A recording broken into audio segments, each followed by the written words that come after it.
रात के घने अंधेरे में एक आदमी दूसरे गांव से निकलकर रायगढ़ गांव जाना चाहता था। उस गांव तक पहुंचने के लिए उसे एक पुल को पार करना था। जैसे ही उस आदमी ने पुल पर पहला कदम रखा, तभी अचानक उसके चीथड़े उड़ गए। वह आदमी गायब सा हो गया। बस उसके खून के छींटों के अलावा कुछ नहीं बचा। कुछ समय बाद एक शादी की जीप इसी पुल से गुजरकर रायगढ़ गांव जा रही थी। बारात में खुशियां थीं, पर जीप जैसे ही पुल के बीचों बीच पहुंची, एक अचानक और ताकतवर झटके से वह पूरी जीप पुल के नीचे गहरी नदी में गिर गई। ऐसा लगा किसी ताकतवर चीज ने उन्हें धक्का दिया हो। अगले दिन रात के करीब 2 बजे एक नया जोड़ा बाइक से रायगढ़ पहुंचना चाहता था। पति अपनी पत्नी से कहता है, रायगढ़ पहुंचने के लिए दूसरा रास्ता नहीं है। अगर पुल पार करते हैं तो हम घर पहुंच जाएंगे। पत्नी डरते हुए कह रही थी, नहीं, मुझे डर लग रहा है। पर फिर भी पति ने उस भूतिया पुल के ऊपर अपनी बाइक मोड़ ली और रायगढ़ जाने लगे।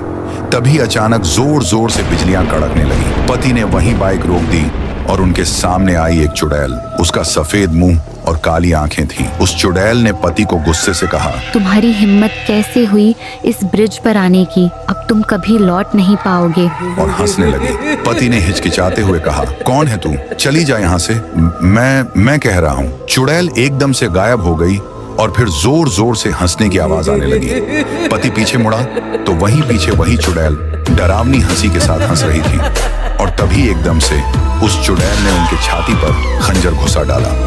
दोनों वहीं पर मर गए और फिर चुड़ैल फिर से हंसने लगी। उसकी तेज आवाज के साथ चुभने वाली हंसी पूरे ब्रिज में गूंजने लगी। पूरा ब्रिज हिलने लगा। इस शापित ब्रिज के उस पार था एक बसा हुआ छोटा सा गांव। ये रायगढ़ गांव शहर से थोड़ा दूर था। इस गांव तक पहुंचने के लिए बहुत रुपए खर्च करके पत्थर का पुल बनवाया गया, बड़ी मेहनत से। गांव में पुल के सामने ही बड़ा सा आलीशान घर था। ये घर थुंग थुंग का था। उसकी शादी 2 साल पहले राधिका से हुई थी। थुंग थुंग शहर में बड़ा जाना माना सिविल इंजीनियर था और 2 साल बाद पहली बार थुंग थुंग राधिका को लेकर रायगढ़ आया। आने के लिए पुल के होते हुए नाव से आना पड़ा। इस बात का राधिका को ताज्जुब हुआ। तभी नदी के अंदर से कई लाशें तैरती हुई दिखी। राधिका यह देख दंग रह गई। नाव चलाने वाले ने बताया, जरूर उन्होंने उस भूतिया पुल से जाने की कोशिश की होगी साहब, और उस पुल वाली चुड़ैल ने इनको मार डाला होगा। यह सुनकर राधिका और ज्यादा डर गई। इस गांव में आते ही दोनों घर के अंदर सो गए, पर रात भर राधिका सो नहीं पाई। नींद में भी उसे वह तैरती हुई लाशें बार बार सताती रहीं। वह डरावने सपने देखती रही और डर के मारे उसने थुंग थुंग को नींद से जगाया और कहा, वो लाशें और वो डरावना भूतिया पुल, आखिर क्या राज है उसका? और वो नाव चलाने वाला क्या कह रहा था? वो पुल वाली चुड़ैल कौन है? मुझे यह सब जानना है।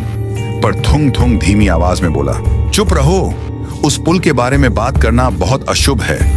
उसके नाम तक को जुबान पर मत लाओ।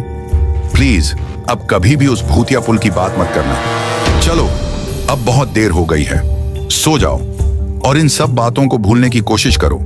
फिर भी राधिका उस पुल को भूल नहीं पाई। राधिका को कमरे की खिड़की से वह भूतिया पुल दिखाई देता था और रात में पुल बहुत डरावना लगता था। उसे अजीबोगरीब आवाजें आने लगती। ऐसा लगता था जैसे उसे कोई ऊपर बुला रहा हो। एक रात राधिका नींद में पुल की तरफ चलने लगी। उसे बिल्कुल भी होश नहीं था कि वह कहाँ जा रही है। उसे बस ऐसा लग रहा था कि जैसे उसे कोई आवाज बुला रही है। वह धीरे धीरे पुल की तरफ पहुंच रही थी। सामने वही खतरनाक चुड़ैल खड़ी थी। अचानक वह चुड़ैल खंजर लेकर राधिका की तरफ भागती आई और उसके सर में खंजर घुसा दिया। राधिका की नींद खुली। उसको समझ आया कि वह सिर्फ सपना देख रही थी, पर ज्यादा हैरानी उसे इस बात की हुई कि थुंग थुंग कहाँ गया। वहां थुंग थुंग बिस्तर पर से गायब था। वह बहुत डर गई। फिर राधिका कमरे से बाहर गई और घर के बाहर जाने लगी। सीढ़ियों से वह नीचे आकर उसे घर के बाजू से फुसफुसाहट की आवाज आई। वहां बाजू में थुंग थुंग 4-5 आदमियों से कुछ तोड़ने की बात कर रहा था। उसी समय राधिका थुंग थुंग के पीछे तक आ पहुंची। थुंग थुंग ने बात को रोका और राधिका को बोलने लगा, अरे राधिका, तुम यहाँ क्या कर रही हो? जाओ, ऊपर जाओ और सो जाओ, अब नींद आ जाएगी। फिर राधिका ने पूछा, पर तुम यहाँ क्या कर रहे हो और इनसे क्या बात कर रहे हो? थुंग थुंग ने टालते हुए कहा, अरे कुछ भी नहीं, चलो अंदर सोने, बस काम था। और फिर दोनों वापस घर के अंदर जाकर वापस बिस्तर पर सो गए। राधिका को अब सोने से भी डर लग रहा था। सोच में डूबी राधिका खिड़की से बाहर पुल की तरफ देखने लगी, पर उसे ऐसी चीज दिखाई दी जिससे उसके रोंगटे खड़े हो गए। ब्रिज के ऊपर उसे 5-6 लोग दिखाई दिए। राधिका डर गई। वह थुंग थुंग को यह बात बताना चाहती थी, लेकिन थुंग थुंग गहरी नींद में था। राधिका ने फिर हिम्मत करके उन लोगों का पीछा करने की ठान ली। वह चुपचाप घर से बाहर जाने लगी और पुल की तरफ जाने लगी। उसे कुछ तोड़ने फोड़ने की आवाज सुनाई देने लगी और उसे कई लोगों की आवाज आने लगी, नहीं रुको, हमें बचाओ। तभी अचानक एक के बाद एक कटे हुए सर लुढ़कते हुए उसके पैर के पास आ गिरे। राधिका के रोंगटे खड़े हो गए। वह 4 चेहरे उन्हीं के थे जिनसे थोड़ी देर पहले थुंग थुंग बात कर रहा था। तभी चुड़ैल की आवाज गूंज उठी, इन चारों को पुल तोड़ने के लिए तुम्हारे पति ने भेजा था, लेकिन इनके खुद के सिर के टुकड़े टुकड़े हो गए। फिर से अगर ऐसी कोशिश की तो अंजाम बुरा होगा। राधिका को चुड़ैल और कटे हुए सर देख चक्कर आ गई, पर उसे थुंग थुंग घर के अंदर वापस ले आया था। राधिका की जब नींद खुली तो उसने पाया कि वह अपने घर में थी। उसके मन में कई सवाल घूम रहे थे। वह वहां कैसे आई? उसने वह पुल तोड़ने के लिए 4 लोगों को क्यों भेजा? थुंग थुंग ने कहा, बस अब एक पल भी नहीं रुकना। हम अभी के अभी वापस शहर जा रहे हैं। इस गांव में रहना अब जरा भी खतरे से खाली नहीं है। थुंग थुंग और राधिका नाव में बैठकर शहर की ओर निकले। जाते जाते राधिका पुल को देख ही रही थी कि तभी आसमान में बिजलियां कड़कने लगी। नदी में बड़ी लहरें उठने लगी। पानी नीचे ऊपर उठने लगा, मानो भूकंप आ गया हो। और तभी पूरी नाव पल भर में झोंके से डूब गई। ऊपर खड़ी चुड़ैल ने धमकी दी, तुम दोनों अब ये गांव से बाहर नहीं जा सकते। अगर तुमने फिर से नदी पार करने की कोशिश की तो पूरा गांव तहस नहस कर दूंगी। किनारे पर खड़े गांव वाले दंग रह गए, पर यह अच्छा हुआ कि थुंग थुंग और राधिका को तैरना आता था। वे तैरते तैरते तेजी से किनारे तक पहुंच गए। कुछ दिन बाद राधिका को अच्छी नींद आई। उस पुल के सपने बंद हुए। खिड़की बंद रहने के बावजूद ठंडी हवा आ रही थी। कुछ ही महीनों बाद राधिका ने एक नन्हे बच्चे को जन्म दिया। वह प्यारा और नटखट बच्चा था। घर में खुशियां छा गईं, पर फिर भी उन्हें ऐसा लग रहा था कि कोई बुरा साया उन पर मंडरा रहा हो। उसे ऐसा लग रहा था कि बच्चे के आसपास कोई है। बच्चा उसे नहीं बल्कि किसी और को हंस के देख रहा हो, किसी और के साथ ही खेल रहा है। राधिका पूरी तरह से डर गई। उसे कैसे भी करके शहर जाना था। अब रात में राधिका को फिर से सपने आने लगे।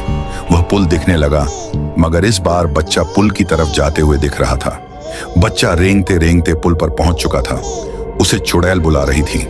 अब बच्चा चुड़ैल के पास पहुंच जाता है। जैसे ही चुड़ैल बच्चे को पकड़ने वाली थी, वैसे ही राधिका की नींद खुली।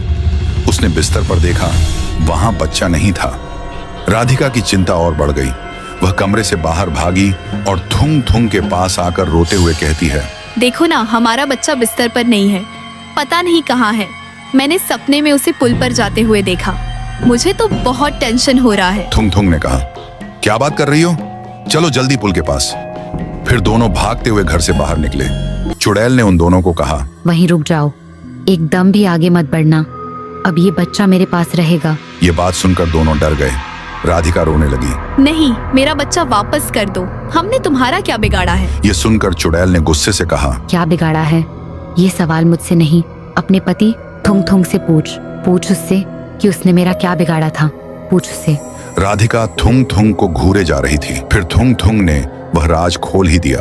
थुंग थुंग बताने लगा, 4 साल पहले मेरी कंपनी को रायगढ़ का पुल बनाने का कॉन्ट्रैक्ट मिला था। बहुत सारे मजदूर लगाकर काम शुरू हुआ। पुल का काम पूरा होने ही वाला था। तभी एक दिन पुल गिर गया। सब घबरा गए। ये बात फैलने से पहले फिर से पुल बांधने का काम शुरू हुआ, पर पुल फिर से टूट गया। बार बार मजबूत चीजें वापरने से भी यह पुल बार बार गिर रहा था और खर्चा बढ़ रहा था। काम हाथ से जाने का डर था। तभी मुझे एक इंसान ने आकर कहा, साहब आप नहीं जानते, ऐसा पुल कभी नहीं बन पाएगा। मैंने कहा, तो फिर कैसे बनेगा? टेक्निकल प्रॉब्लम तो कुछ भी नहीं है, फिर भी पुल खड़ा ही नहीं हो रहा। उसने मुझसे कहा, टेक्निकल मुद्दा नहीं है सर, नदी अपने ऊपर यह पुल खड्डीधा होने नहीं देगी। अगर आपको यह पुल बनाना है तो पहले नदी को बलि चढ़ानी पड़ेगी। मैंने उसे बोला भी, क्या बलि चढ़ानी पड़ेगी? ये क्या बात हुई? पुल बनाने के लिए अच्छी योजना, पैसा, अक्ल, अच्छे कारीगर की जरूरत होती है, बलि चढ़ाने जैसी घटिया प्रकार की नहीं। ये सब तो पहले ही आपके पास थे, फिर भी पुल नहीं बन पाया। इसके बाद मुझे उसकी बात माननी ही पड़ी। बलि देने के लिए बच्चे की तलाश में मैं पुल बना रहे कारीगर के पास आया। उनके पास बच्चा था। मैंने उन्हें कहा, मुझे तुम्हारा बच्चा चाहिए बलि के लिए। मैं इसके बदले मुंह बोली रकम देने के लिए तैयार हूं। उसकी माँ ने गुस्से से कहा, नहीं साहब, आप ये क्या कह रहे हैं? मैं अपना बच्चा तुम्हें नहीं दूंगी। पर उसका बाप लालची था, वह मान गया। हाँ हाँ साहब, ले जाओ मेरे बच्चे को, बस इसके बदले 1 करोड़ दो। उसकी माँ इस बार भी नहीं मानी। नहीं नहीं, खबरदार, मेरे बच्चे की तरफ देखा भी तो। पर फिर भी मैंने बाप को उसी समय 1 करोड़ रुपए दे दिए। उसने अपने वादे के मुताबिक रात के अंधेरे में वह बाप छुपके से बच्चे को मेरे पास ले आया। बच्चा जोर जोर से रो रहा था, बच्चे की आवाज गूंज रही थी। फिर उसकी माँ नींद से जाग गई। उसने अपने बच्चे को बिस्तर पर न पाकर सीधा घर के बाहर भाग गई। वह पुल की तरफ भाग रही थी। मेरे हाथ में उसकी बलि देने के लिए कुल्हाड़ी भी थी। फिर मैंने वक्त रहते ही उसका सर धड़ से अलग कर दिया। पर वह पुल पर उसी समय पहुंची और अपनी आंखों के सामने बच्ची की लाश को देखकर सदमे में आ गई और रोने लगी। वह बाद में पुल के रेलिंग पर खड़ा होकर इस ब्रिज को बद्दुआ दी। ओ अभागी नदी, ओ अधर्मी जमीन, तूने मासूम खून मांगा और इस लालची बाप ने तुझे मेरा टुकड़ा दे दिया। सुन ले, आज मैं एक लूटी हुई माँ तुझे श्राप देती हूँ। यह पुल आज तो खड़ा हो जाएगा, पर यह कब्र बनेगा। जा, ये पुल हमेशा के लिए शापित है। जो भी यहाँ आया उसकी मौत निश्चित है। इसके बाद उसने ब्रिज से सीधा नदी में डुबकी लगाई और वह सीधा पानी के अंदर तड़प तड़प कर मर गई। सच कहूं तो ये पुल टेक्निकल प्रॉब्लम की वजह से ही नहीं बन पा रहा था। उसे सुधार कर हमने बनाया तो बन गया।